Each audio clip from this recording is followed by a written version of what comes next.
Ahmet Bey iki röportajına geliyor. Ben konuşmayacağım dedi. Saniyeden sonra geliyor zaten.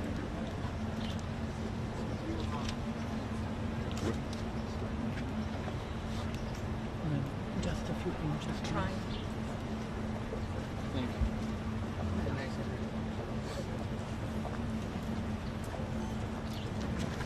you.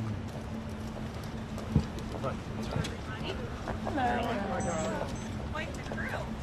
Hi, Caroline.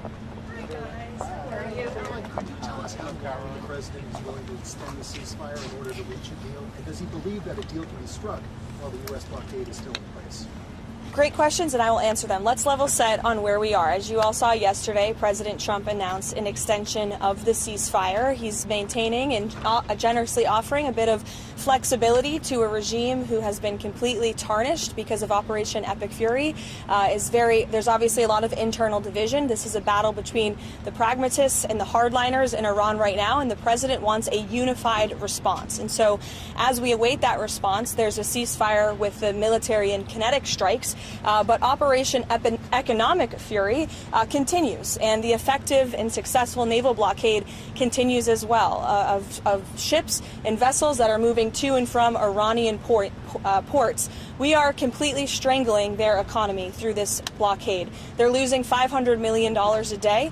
The Karg Island is completely full. They can't move oil in and out. They can't even pay their own people as a result of this economic leverage that President Trump has inflicted over them. So he's satisfied with that as we await their response, and we will see. The president has not set a firm deadline to receive an Iranian proposal, unlike some of the reporting I've seen today. Ultimately, the timeline will be dictated by the commander-in-chief and the president of the United States. Clear then who was in charge in Iran and who the administration is negotiating with?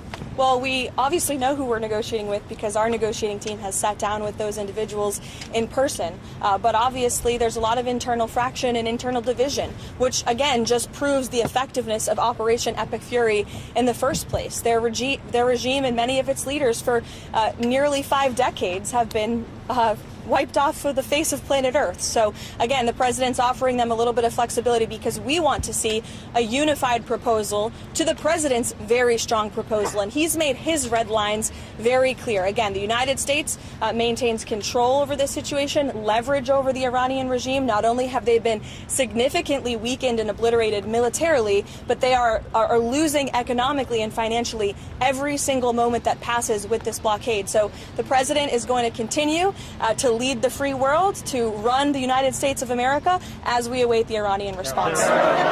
John. Thanks a lot, Caroline. 2 questions. What's the ultimate goal of this blockade? Is it indefinite? And is the ceasefire that's in place right now also indefinite? Look, again, I'm not going to set a timetable for the president. He has not done that, and I won't. I know there's been some anonymous sourced reporting that there was maybe a 3 to 5 day deadline. That is not true. The president has not set a deadline himself. Ultimately, he will dictate the timetable. And again, he is satisfied with the naval blockade, and he understands that Iran is in a very weak position, and the cards are in President Trump's hands right now. On the issue of Virginia redistricting, because he weighed in this afternoon raising concerns about those. Why didn't he campaign more actively against this referendum? Why not spend time on Truth Social encouraging people to vote no before the vote, then raise concerns after? That's a question that's political by nature. As you know, I'm not part of the president's political team anymore. I do sit here at the White House as a government employee. Look, the president has a lot on his plate, a lot on his schedule. He did host a telephone call prior to the election the night before, but he's made his position on the results of this election clear to all of you today. Mary Bruce. The president is not setting a deadline with this ceasefire right now, but this war has already gone on longer than he said it would initially. How long should Americans be prepared for this war to go on? Look, I think President Trump ultimately will dictate the timeline, and he will do so when he feels is in the best interest of the United States and the American people. Sure, go ahead. Thank you very much. So in the same day, the president said that he doesn't want to extend the ceasefire and the bombs would start falling after the end of the ceasefire. And unilaterally, he declared that the ceasefire would be extended indefinitely. Iranian state media are openly mocking the President of the United States and saying we didn't even request the extension of the ceasefire. What's the response from the President of the United States? The response is you guys all see a lot of different messaging coming out of Iran, a lot of different rhetoric and language from them. I would caution you to take anything that they say at face value. What we've seen is that what they say publicly is much different than what they concede to the United States and our negotiating team privately. I've said that repeatedly to all of you in the news media, and you should take our word for it. On another topic, there's been some reporting about a possible bailout for Spirit Airlines. Can you update us on those talks, and why does the administration think it's a good investment to buy into a bankrupt airline? Well, I understand the airline is bankrupt because the previous administration blocked the merger, which was probably not a wise move. Obviously, this is something the Commerce Department and the President are tracking. I don't have any updates or announcements, but the aviation industry is very important to this President and this White House. Millions of Americans depend on it. We want to see the best possible outcome, but I don't have any announcements today.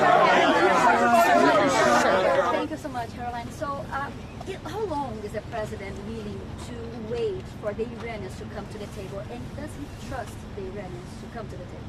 Again, I've now been asked this question a few different times, a few different ways. I'm not going to set a deadline for Libby, go ahead. A lot of the negotiations, or it seems public statements that we've seen from the President come on True Social and the Iranians on X, a lot of back and forth there. Did the President's True Social posts throughout the day ahead of these negotiations have a negative impact on the negotiations?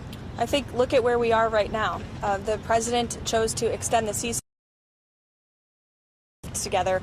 The United States and President Trump have been very clear in our demands and our red lines and what we need to see in the best interest of the American people and our country. The short answer to your question is no. Does the White House have an understanding at this point of who inside of Iran will have the final sign-off on it? The White House and our intelligence community certainly has a good understanding. You want to see a unified to the previous different messaging on social media from many people with that public nonsense is not what we hear from them privately, but again, what the President is awaiting. Again, I'll leave our intelligence community and the President to decide that. Nick, go ahead.